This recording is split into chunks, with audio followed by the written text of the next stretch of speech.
പത്തനംതിട്ട പന്തളം ആതിരമലയിൽ വളർത്തുനായകൾ കൂട്ടത്തോടെ ചത്തു. പല സ്ഥലങ്ങളിൽ നിന്ന് കൊണ്ടുവന്ന നായ്ക്കളെ നോക്കാതെ വീട്ടുടമ വീട് പൂട്ടിപ്പോയി.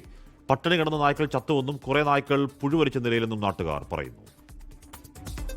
ആതിരമലയിൽ വീട് വാടകയ്ക്കെടുത്താണ് 40-ലധികം നായ്ക്കളെ വളർത്തിയത്. പെട്ടെന്നൊരു ദിവസം വീട്ടുകാർ വീട് പൂട്ടിപ്പോയി. ദിവസങ്ങളോളം പട്ടിണി കിടന്ന നായ്ക്കളിൽ പലതും ചത്തു. ജീവനോടെയുള്ള പല നായ്ക്കളും പുഴുവരിച്ച് ചാകാറായ നിലയിലാണ്. നായ്ക്കളുടെ കുരയും ചത്തുപോയ നായ്ക്കളുടെ ദുർഗന്ധവും കാരണം പ്രദേശത്ത് ജീവിക്കാൻ കഴിയുന്നില്ലെന്ന് നാട്ടുകാർ പറഞ്ഞു. പട്ടിയെ വളർത്തുന്നെങ്കിൽ അതിനുള്ള കാര്യങ്ങളെല്ലാം ഉണ്ടാവണം.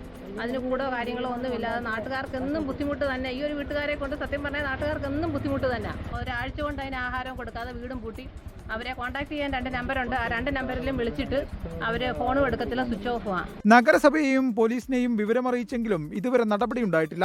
മൃഗസംരക്ഷണ സന്നദ്ധ പ്രവർത്തകരായ ആരോയിലെ ജീവനക്കാരെത്തി കുറച്ച് നായ്ക്കളെ സംരക്ഷണ കേന്ദ്രത്തിലേക്ക് മാറ്റി.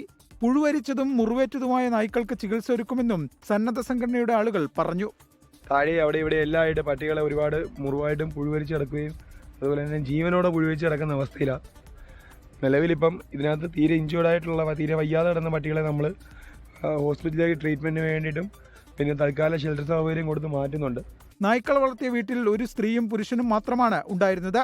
ഇവരിപ്പോൾ എവിടെയാണെന്ന് ആർക്കും അറിയില്ലെന്ന് നാട്ടുകാർ പറഞ്ഞു. 24 പത്തനംതിട്ട. ലോകത്തെവിടെയായാലും ഏത് സമയത്തും 24 വാർത്തകളും ഓഗ്മെന്റഡ് റിയാലിറ്റി പാക്കേജുകളും എക്സ്പ്ലെയിനറുകളും വിശദമായി കാണാൻ ഞങ്ങളുടെ യൂട്യൂബ് ചാനൽ നിങ്ങൾക്ക് സബ്സ്ക്രൈബ് ചെയ്യാം.